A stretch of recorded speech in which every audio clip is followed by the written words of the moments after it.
আসসালামু আলাইকুম রহমতুল্লাহ। আমি একটু গল্প বলি। গল্পটা হচ্ছে যে একদিন গণভবন থেকে জুমুর নামাজ পড়ে আমি নর্মালি এক যুগ প্লাস যদি ঢাকা থাকি গণভবনে জুমুর নামাজ পড়তে যাই। আমার বাসার পাশেই যেহেতু আর দুই হচ্ছে নামাজ নিয়ে যাওয়া যায় না। আমরা যখন শুক্রবারে যাই রাস্তা মাসা ব্লক করে দাঁড়াই নামাজ লাগে নদীর ভিতরে এসে, তো গণভবনে ডাকাতাকিটা হয় না, গাড়ি টাড়ি রাখার পার্কিং জায়গা আছে, গণভবনে যাই, নট এনি আদার্স কোনো কাজ। তো গণভবন থেকে নামাজ পড়ি, জুমার নামাজ পড়ি, বেরোনোর পরে তো অনেক দামি দামি গাড়ি, hammer, Prado, Pajero, BMW, Mercedes. তো আমার ছেলে আহনাপ, আমি দুইজনই আমরা খুব এনজয় করি গাড়ি দিয়ে। তো আহনাপ বলছে, বাবা তোমার তো ওই গাড়িটা চলে না, তোমার। আমি না, আমার অতি পছন্দ। তখন বলছে যে না বাবা, তোমার ইসের সাথে কী জানি শব্দটা বললো, ওরা তো ইংরেজি মাধ্যম, যে জিপ টাইপ আর কি। তো আমি যদি তখন সাথে সাথে তাকে বলতাম যে বাবা আমার তো অ্যাবিলিটি নাই, তাহলে তো হয়তো মনে কষ্ট হতো বা মন ভেঙে যেত। তখন আমি তাকে কী বললাম, আমি বললাম ইনশাল্লাহ বাবা হবে একদিন, আমি একটু পড়ালেখা শেষ করে আমি ব্যবসায় মনোযোগ দেবো, ইনশাল্লাহ হবে। তাহলে আমি জানি না, আমার দৃষ্টিভঙ্গি থেকে আমি এটা বললাম। তো একদিনের গল্প বা একদিনের কথা বলি, শোনেন। সেটা হচ্ছে যে অনেকদিন আগে রাসূলুল্লাহ সাল্লাল্লাহু আলাইহি ওয়াসাল্লাম সাহাবাদের নিয়ে একটা যুদ্ধ থেকে ফিরছিলেন, মক্কা বিজয় করলেন। মক্কা বিজয়ের সময় যখন ঢোকার সময় মনে হচ্ছিল মাঝের দিকে ছিলেন, আমি যতটুকু শুনছি, এবং এই গল্পটা আমি শুনছি আমাদের বাড়ির পাশে যে হুজুর মৌলানা জহুর, অনেক ছোটো, আমার অনেক জুনিয়র, নিজেই মাদ্রাসা করছে আল্লাহর রহমতে। ওর কাছ থেকে শুনছি যে এই গল্পটা যেটা বলছে সেটা হচ্ছে মক্কা বিজয়ের সময় যে ফেরার সময় সামনের দিকে এক সাহাবা ছিলেন, যে তার হাতে পতাকা ছিলেন। তখন সে চিৎকার করতে করতে বলছে, আজকে প্রতিশোধের দিন, এই সেই। তখন যখন মাঝের দিক মনিসুল ছিলেন, তার কানে যখন পৌঁছালো, তিনি দৌড়াইয়ে যাইয়া ওই সাহাবার কাছ থেকে পতাকাটা ছিনিয়ে নিলেন। নিয়ে উনি দৌড়ায় একটা টিলার উপর উঠলেন। ওঠার পর বললেন, না ভাইরা, আজ প্রতিশোধের দিন নয়, আজ ভ্রাতৃত্বের দিন। ক্ষমা শব্দটা সম্ভবত তিনি উচ্চারণ করছিলেন কিনা, আমি জহুরির কাছে আবার চরিত্র জিজ্ঞেস করতে। তাহলে তিনি ক্ষমা করলেন নাকি তার চেয়েও বড় কোনো উদাহরণ সৃষ্টি করলেন? না ভাইরা, আজ প্রতিশোধের দিন নয়, আজ ভ্রাতৃত্বের দিন। আমরা মুসলমান, কিরকম মুসলমান? শুনে মুসলমান, দেহে মুসলমান, না করিয়ে মুসলমান? I don't know. ইসলাম এই যুদ্ধ বিজয়ের পরে সাহাবীদের তখন বললেন যে এটা তো ছোটো একটা যুদ্ধ, আসল বড় যুদ্ধ তো বাকি রয়েছে। তো সাহাবারা অবাক হয়ে গেলেন যে বড় যুদ্ধ আবার কী হতে পারে। বলছে যে মৃত্যুর আগের দিন পর্যন্ত সেই যুদ্ধ, তাহলে বড় যুদ্ধ না? প্রতিটা মিনিট, প্রতিটা সেকেন্ড সেই যুদ্ধ। তখন তিনি বলেন নফসের যুদ্ধ, নফসের যুদ্ধ। আর নফসের খবর সৃষ্টি রহস্যে একমাত্র যে সে এবং আল্লাহ। শয়তান শিরায় শিরায়, রক্তে রক্তে চলাচল করতে পারলেও নফসের ভিতরে, কলবের ভিতরে বা আমাদের হার্টের ভিতরে ঢোকার মনের খবর জানেন না। বাট আমরা টেকনোলজিতে এমন হয়ে গেছি যে আমরা হার্টকে বিট করতে পারি ব্রেনের মাধ্যমে। ব্রেনকে হিট করলে হার্টের কথাটা তখন বেরোয় আসে, কারণ ওই যে আমরা রক্তে মাংসের মানুষ, আর সেই সাথে শয়তান রয়েছে, দুইটা একসাথে একযোগে। বাট ওই টাইমটাই রাগটা, জিদটা সবচেয়ে ভুল রাগের কারণে হয় আমরা। এবং হঠাৎ করে আমাদের কাছে, যেমন আমি সারা জীবন আমি 15-20 বছর যাবত মোটামুটি টয়টা ব্র্যান্ডে আসি, হঠাৎ করে আমার কাছে যদি রোলস রয়েস আসে, তাই পাগল হয়ে যাবো না? ওরে বাবা, গাড়ি মোসপো নিজের হাতে এই আর আমার টয়টা তো আমি দৈরি মানে একদিনও খুশি কোনোদিন করিনি, সেরকম না? তাহলে এখানে কি পলিসি আছে?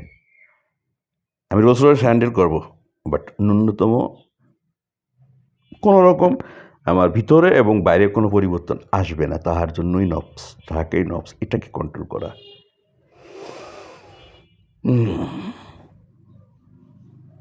মহেশ্বর বলেছিলেন, আমার তো জানি না, বড় জেহাদ হলো নিজের নফসের বিরুদ্ধে লড়াই। আমি একটু পড়ি।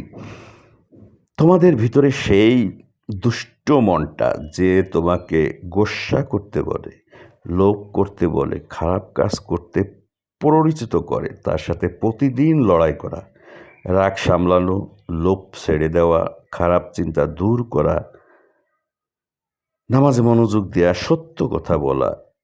লা ইজ দ্য মাদার অফ, আমি বলি যে lie is the mother of all sin, অর্থাৎ মিথ্যা সকল পাপের মা। Nicotine is the mother of all drugs, and geography is the mother of science, all science. নামাজে মনোযোগ দেওয়া, সত্য কথা বলে, এইসবই বড় জেহাদ। সাহাবীরা চুপ করে শুনলেন, বুঝলেন যে বাইরের শত্রুকে হারানো সহজ হতে পারে, কিন্তু ভেতরের শত্রুকে, আই রিপিট, সাহাবীরা চুপ করে শুনলেন, বুঝলেন যে বাইরের শত্রুকে হারানো সহজ হতে পারে, কিন্তু ভেতরের শত্রুকে, নিজের খারাপ প্রবৃত্তিকে হারানো অনেক কঠিন। এটা চলে সারা জীবন, প্রতি মুহূর্তে। তাই বন্ধু, জেহাদে আকবর বলতে বোঝায় এই বড় সংগ্রামটা, নিজের মনের সাথে, নিজের খারাপ ইচ্ছার সাথে লড়াই। এটা শুধু তরবারি, বন্দুক, গোলা বারুদ, ফাইটার বিমান, টর্পেডো, ভূমিকম্প, সুনামি, ম্যানমেড না, হৃদয়ের যুদ্ধ এটা। যেতে যেতে সে সত্যিকারের বীর। কারণ বাইরের যুদ্ধ একদিন শেষ হয়, কিন্তু এই ভেতরের যুদ্ধ চলে মৃত্যু পর্যন্ত। দোলনা থেকে এই জন্যে কবর পর্যন্ত বলা হয়েছে শিক্ষা গ্রহণ। এতে জিতলে আল্লাহর কাছে সবচেয়ে প্রিয় হয়ে যাওয়া যায়। তাই নফসের জেহাদ মানে নিজের ভিতরে সেই দুষ্টু আমিকে কাবু করা, অর্থাৎ আমিকে, যার ভিতরে, সকলের ভিতরে তো আমি, যেমন আমি আমার ভিতরে এরকম, আমারটা কিন্তু আমি বোঝে নিছি। কন্ট্রোল কীভাবে করতে হবে সেটাও নিজেকেই চেষ্টা করতে হবে। বাট আল্লাহ চেষ্টা করতে বলছেন সব কিছুতেই। রিজিকের মালিক আল্লাহ। ঘরে বসে থাকলে কি আল্লাহ বুকে খাবার তুলে দেবেন? নো। আল্লাহ বলছে চেষ্টা করো তুমি, দেওয়ার মালিক আমি। এবং দৃঢ়ভাবে সকলে এটি বিশ্বাস করবেন যে তিনি সব কিছু দেখতেছেন, তিনি উত্তম, তিনি উত্তম না, মানে মানে তিনি উত্তম ফয়সালাকারী।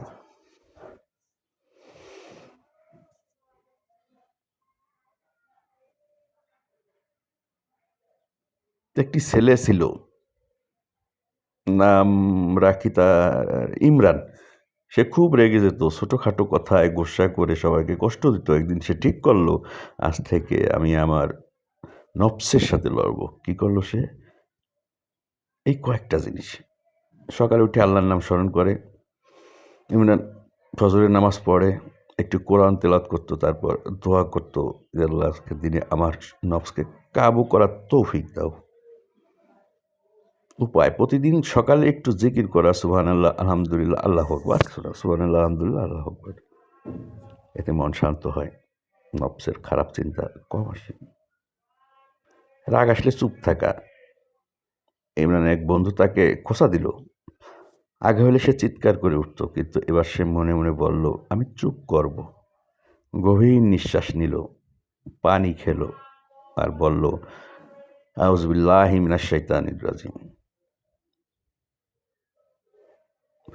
রাগ উঠলে চুপ করো, অজু করো, বা দাঁড়িয়ে থাকলে বসে পড়ো, অথবা স্থান ত্যাগ করো। কথায় কথা বাড়ে, তর্কে তর্ক বাড়ে।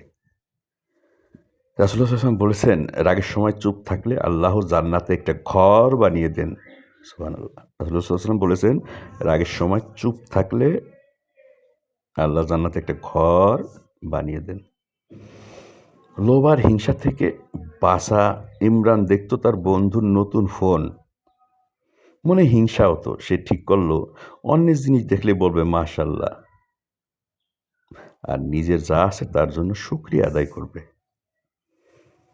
যখন কারো ভালো দেখে হিংসা হয় তার জন্য দোয়া করো, আর নিজের নেয়ামত গুণে শুকরিয়া করো, এতে নফসের লোভ কমে। আমরা ছোটবেলায় পড়ছি জুতা চরণ যুগল। একজনের পায়ে জুতা নাই, সে খুব আফসোস করছে, কাঁদতেছে।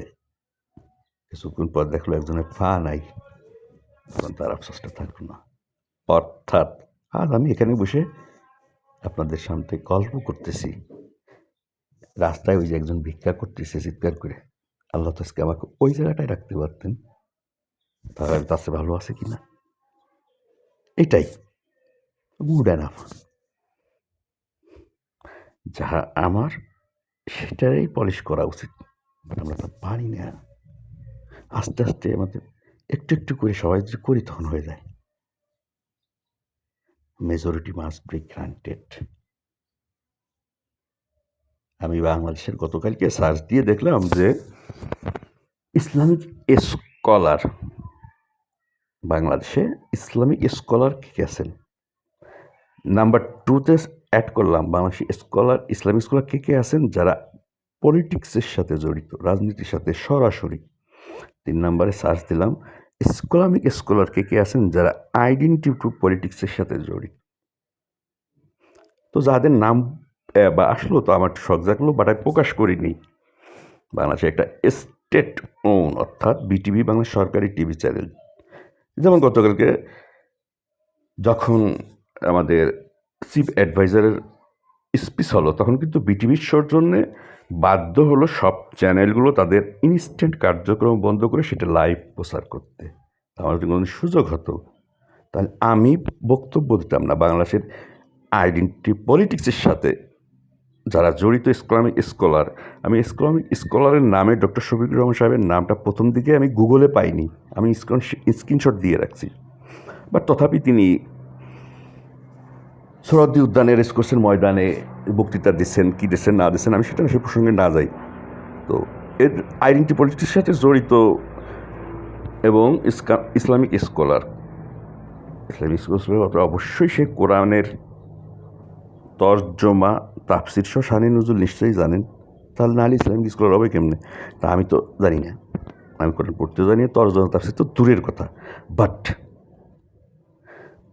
বিটিভিতে আমার খুব শখ ইসলামিক স্কলার এবং আইডেন্টিটি পলিটিক্সের সাথে যিনি আছেন, আমি শেখার জন্য, বোঝার জন্য, জানার জন্য, নট তর্ক, নট ঝগড়া, নট আমার দলের আমার আইডিওলজি, নট অন্য কোনো উদ্দেশ্য, আমি জানার জন্য প্রশ্ন করতাম, তিনি উত্তর দিতেন লাইভ।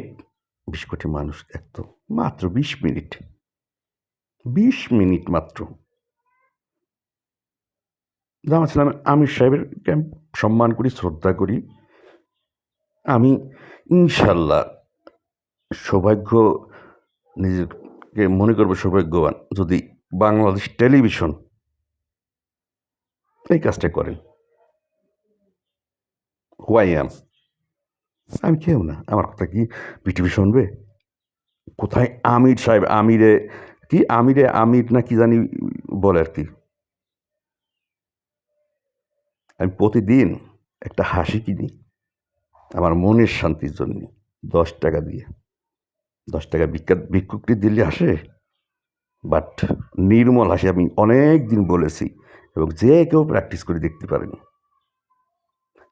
যে একটা নির্মল হাসি, সে ছোট শিশু হোক, বৃদ্ধ হোক, 10 টাকায় নির্মল হাসি, একটা মেকি হাসি, নির্মল হাসি, মনের থেকে বলা, স্ক্রিপ্ট দেখে বলা এক জিনিস নয়। স্ক্রিপ্ট আমিও দেখি, বাট সেটা ইনস্ট্যান্ট দেখলি না, সেটাকে 3 বার দেখি, চোখ বন্ধ করি, অনুভব করি। সেখানে যদি কোনো কারেকশনের প্রয়োজন থাকে, সে বিশ্বের যত বড় বুজুর্গ হোক, আমার মনের ভিতরে ধারণ না করা পর্যন্ত আমার সেই ফিলিংস আসে না।